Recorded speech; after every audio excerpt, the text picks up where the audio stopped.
He had lost everything. His wife, gone. His protector, buried. His people humiliated him, bled him, chased him from their city. In the darkest night of his life, something extraordinary happened. The skies tore open. A creature of light descended, and the final prophet was lifted, not in dream, but in body and soul, into a journey no human had ever taken. From the sacred stones of Makkah to the blessed land of Jerusalem, from the company of prophets to the throne of the Most High. He rose through 7 heavens, past the angels, past the limits of space itself, until he stood alone, beyond where even Jibril could go. This is not legend. It is Isra and Miraj, the night that changed the universe and gifted us something eternal. And what he brought back still touches your life today.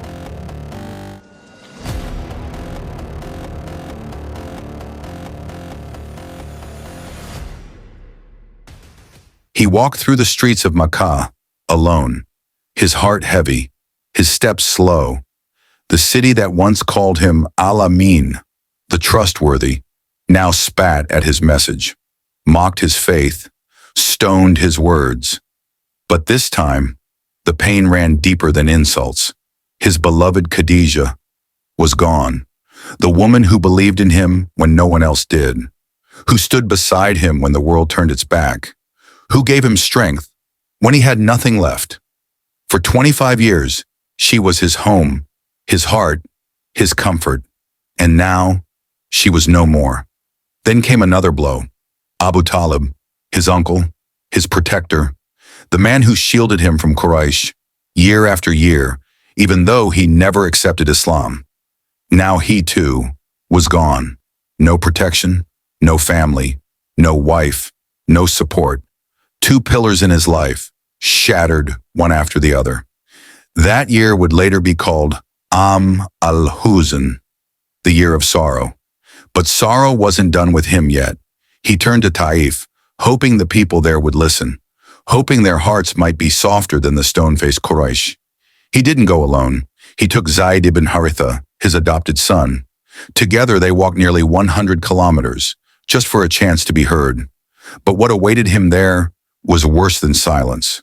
The leaders of Taif mocked him, laughed at him, dismissed him, and then they unleashed their thugs and children on him. Stones, shouts, blood. He ran, not in fear, but in heartbreak. Bleeding feet, bruised body, torn spirit. They chased him out like an enemy, until he finally collapsed in a vineyard outside the city. A quiet place, a moment of pause, but even there, he was a stranger. 2 Christian owners, touched by what they saw, offered him refuge. One of them, Addis, brought him grapes. The prophet took them gently and said, "Bismillah." Addis froze. "No one here says that," he whispered. They talked, and Addis saw something the people of Taif couldn't. Truth, mercy, light. But the prophet was still hurting. He looked to the sky. His lips moved. There, under the trees, he made one of the most powerful prayers ever recorded. "O Allah, I complain to you of my weakness, my lack of support, my humiliation before people. You are the most merciful of those who show mercy. If you are not angry with me, then I do not mind." Even in pain, he searched only for Allah's pleasure. He didn't ask for revenge. He didn't curse Taif. He didn't cry out in anger. He just surrendered. And in that moment of pain, something shifted. Above the heavens, angels stirred. Jibril descended, not with a message, but with a question. "If you wish, I will crush these people between the mountains." But the prophet said, "No. Perhaps their children will one day believe." That was the heart of a prophet. Mercy, even in bleeding. Hope, even in rejection. Love, even in loss. He returned to Makkah not with victory, but with scars. And yet, something beautiful was about to begin.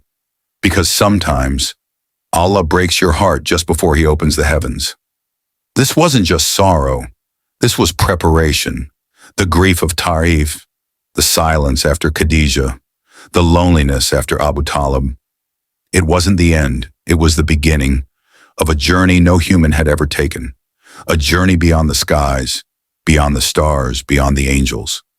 Because when the world turns its back on you, Allah opens the heavens himself. Night had fallen in Makkah. The streets were silent, but the heavens were not. Inside his cousin's home, the Prophet Muhammad, peace be upon him, was resting, still recovering, still aching. And then it began. The ceiling opened, not with a sound, but with divine light. Angel Jibril appeared once more, but this time, not alone. With him came Barak, a creature unlike anything on earth. White, radiant, between a horse and a mule, with wings by its sides. When it moved, it covered the distance as far as the eye could see. This was no dream. This was real. Jibril said, "O Muhammad, mount." The prophet stepped onto Barak, and in an instant, faster than thought, they left Makkah behind. Not soaring through the clouds, but gliding just above the earth. Silent, swift, sacred. The journey had begun. This was Isra, the night journey, from the heart of the Kaaba to the farthest mosque on earth, from Makkah to Masjid al-Aqsa in Jerusalem. It happened in a blink, but every moment was full of meaning. They passed by places of history, lands where prophets once walked, and at each stop, the prophet, peace be upon him, felt their presence. He felt their legacy, and he knew his path was tied to theirs.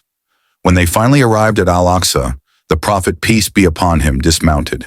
There, in the blessed courtyard, angels stood in ranks, and before him stood a gathering of the greatest humans who ever lived. Prophets, messengers, chosen ones, Adam, Nuh, Ibrahim, Musa, Isa, Yusuf, Dawood, Sulaiman, Yahya, and more. Each one had carried Allah's message in their time. Each one had faced rejection. Each one had shown patience. Now they stood behind him, and he led them in prayer. In that moment, he was not just a follower of prophets. He was the final one, the seal, a leader, not by age but by divine rank.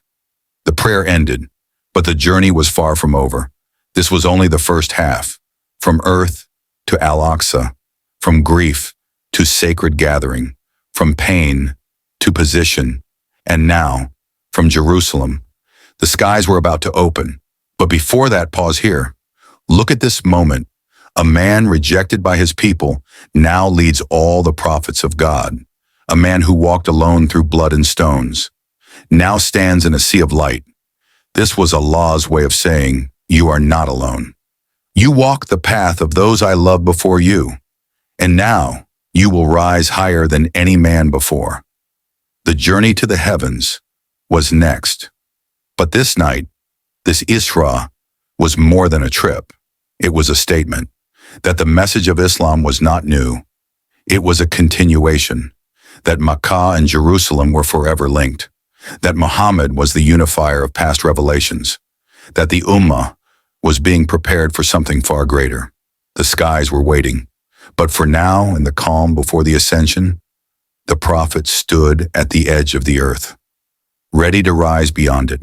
The ground faded beneath him, the stars stretched wide around him, and then the skies opened. Angel Jibril took the Prophet Muhammad, peace be upon him, by the hand, and they began the Miraj, the ascent through the heavens. As they approached the first sky, Jibril called out, "Open the gate." A voice replied, "Who is it?" Jibril answered, "It is I, Jibril, and with me is Muhammad." The gatekeeper asked, "Has he been sent for?" Jibril said, "Yes." And with that, the gate opened. The first heaven greeted them with light. There stood a man, tall, radiant, smiling with warmth. On his right and left were countless souls. Each time he looked to the right, he smiled. When he looked left, he wept. Jibril said, "This is your father, Adam A.S."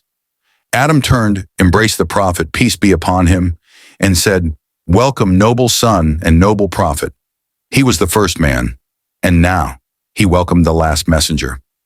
The journey continued. At the second heaven, the gates opened again.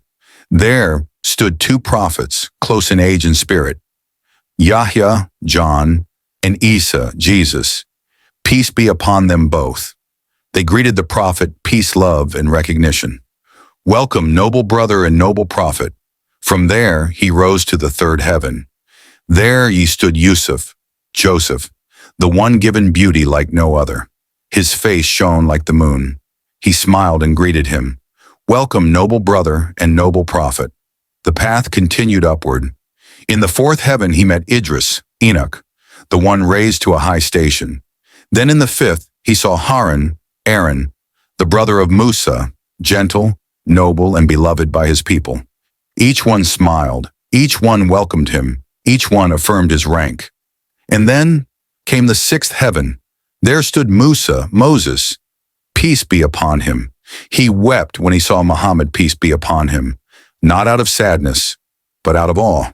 He said, "This young man was sent after me, but his followers will enter paradise in greater numbers than mine." Even in the heavens, Musa thought of his ummah. Finally, they reached the seventh heaven.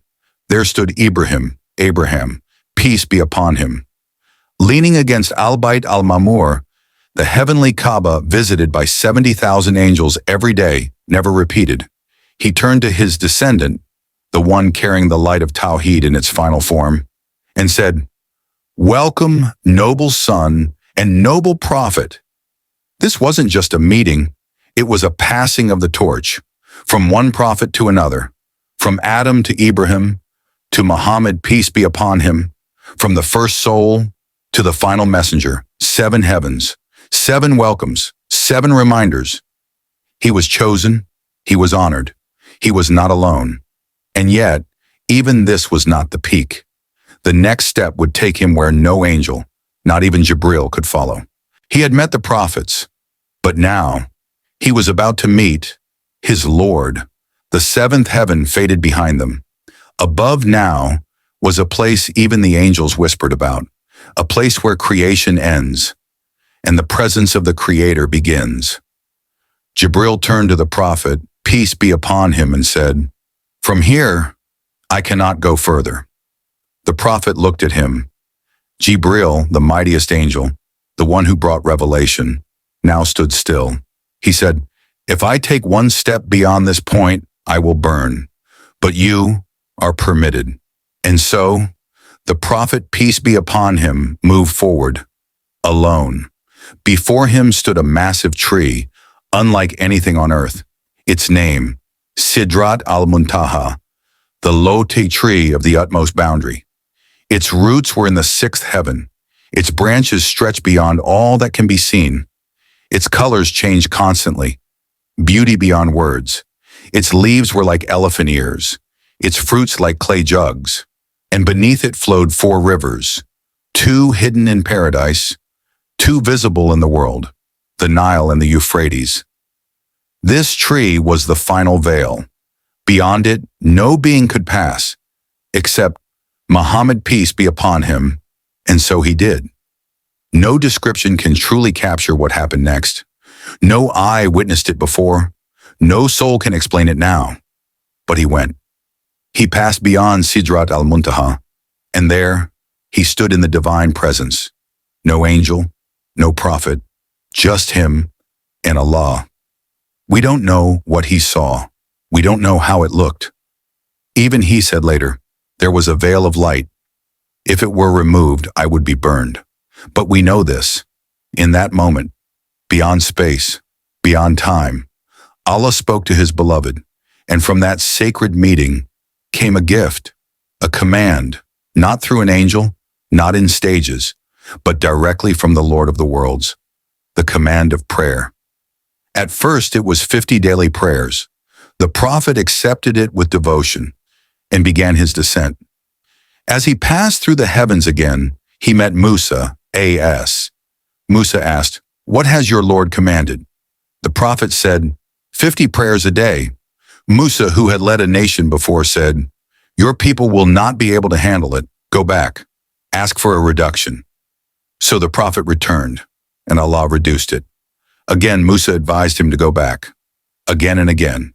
The Prophet went up and returned, until the number became 5, only 5. But with the reward of 50, Allah said, "It is 5, but it will remain written as 50. My word does not change." 5 daily prayers, 5 sacred conversations, a rope between the servant and his Lord, a gift from the highest place ever reached, a reminder. Even in grief there is connection. Even in pain there is prayer, and prayer was meant to lift us the way he was lifted. The Prophet descended, not empty-handed, but carrying the key to nearness. Prayer wasn't a burden, it was an invitation to stand where he once stood.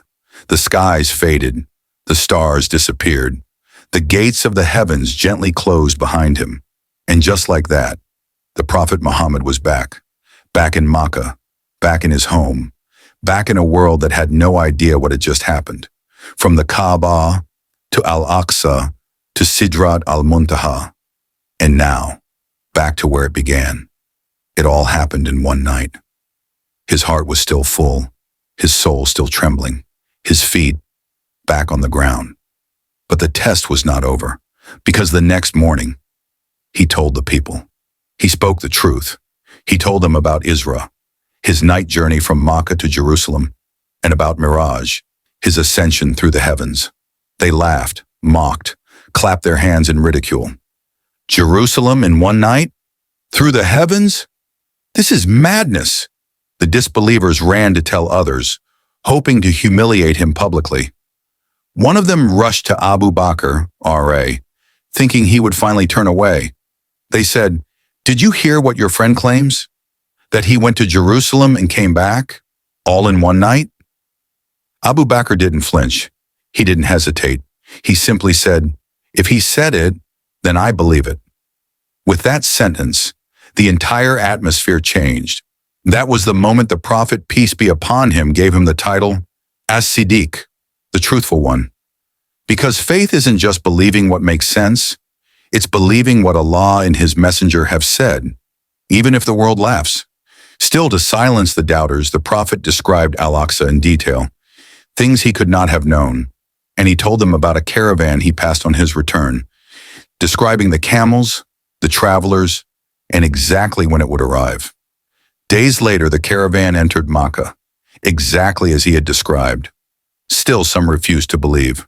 But for the believers, this journey became a turning point, a reminder that Islam was not limited to this earth, that the Prophet, peace be upon him, had been honored by the Lord of the worlds, that the 5 daily prayers gifted on that night were more than just rituals. They were a direct link to the divine, a chance 5 times a day to rise, to pause the chaos, to stand before the one who invited his prophet through the heavens. And so, while the world doubted, the faithful prayed, because they knew, if the prophet could be taken from grief to the highest heaven in one night, then surely every believer, no matter how broken, could rise too. The stars had faded, the night had passed, the prophet returned to the world. But something had changed forever. He was no longer just the messenger of Makkah. He had seen what no eye had seen. He had heard what no ear had heard. He had stood where no creation had ever stood. But this story, this miracle, wasn't only his, it was ours too. Because everything he was given, everything he saw, everything he brought back, was meant to guide us. When you're exhausted from this world, remember the Prophet's walk through Taif, the bleeding feet, the rejection, the heartbreak. Yet from that pain came Isra and Miraj. So when life bruises you, when people turn their backs, know this, Allah never does.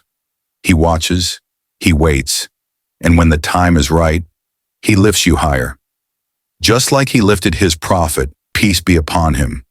When you feel far from Allah, when prayer feels heavy, remember where it came from, not from earth, not from a book, but from the divine presence, a gift, from above the 7 heavens, to your hands. You don't just bow, you rise, you don't just recite, you speak with the Lord of the worlds. Prayer was the only command given without any angel in between. It was given directly. That's how important it is. And that's how close you are. Every time you say, Allahu Akbar, and when people doubt you, laugh at your beliefs. Remember Abu Bakr, R.A. They mocked. He believed. They scoffed. He stood firm. Why? Because truth doesn't need to be explained. It only needs to be recognized. This journey, from the earth to the skies, was not a fairy tale. It was a reminder that this world is not the end, that there is more beyond what we see, that hope is always near, even when we are low. Because if the prophet could be taken from rejection to the very throne of Allah, then surely we can rise too. So next time you raise your hands in prayer, close your eyes and remember the night the heavens open, because that night still lives inside your Salah. And through every prayer, every sujood, every whisper of Ya Rab, you're not just speaking, you're ascending.